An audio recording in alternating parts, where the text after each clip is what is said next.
have all of these studies proving that this is a very hazardous thing to do, that it produces behavioral changes, many of which we're seeing in the populations that are drinking fluoridated water. We know it bioaccumulates, it gets worse over time. We know that it's absorbed into the plants and the foods, and the concentration in the foods is rising significantly.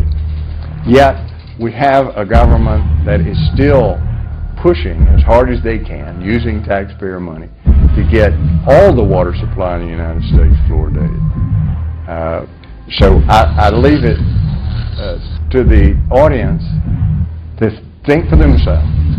What could possibly be the justification for doing such a thing? If you've demonstrated it doesn't reach its objective, that is, reducing cavities, which everybody now has admitted, even the ADA has had to admit it, why is it still being added to the water? If it has these profound health effects, why is it still being added to the water?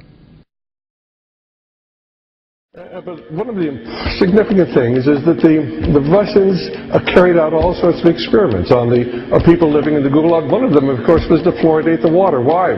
If you fluoridate the water, why people are not as aggressive as they ordinarily would be. In fact, what is the active ingredient in Prozac that is so widely distributed in America today? Well, it's a fluoride compound. When I first presented the results of these studies, one of the individuals sitting and listening to the results, he says, "Do you have any idea what you're saying?"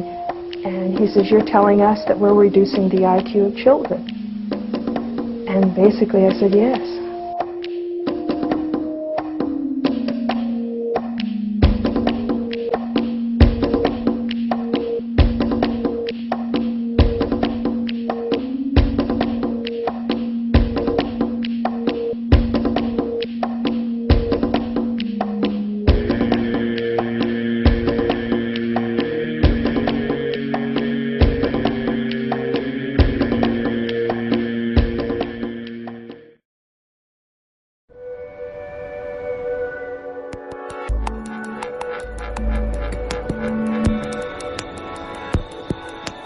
Really, whether you need it or not, it's a virtual medicine cabinet in your tap water if you live in many, many areas across the country. There's a scary new report out today.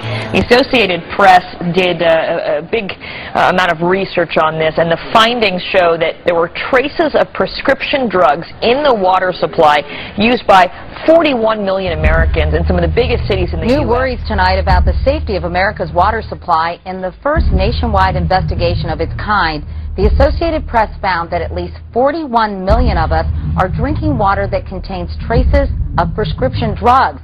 And now many are wondering, is our water safe? To the water we drink, the Associated Press has published the findings of its investigation into the drinking water in 24 major metropolitan areas.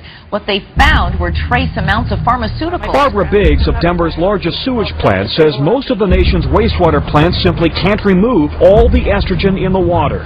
We're concerned about the effect on the aquatic life, but we're also concerned about our ability to actually treat for these estrogens and estrogen mimickers.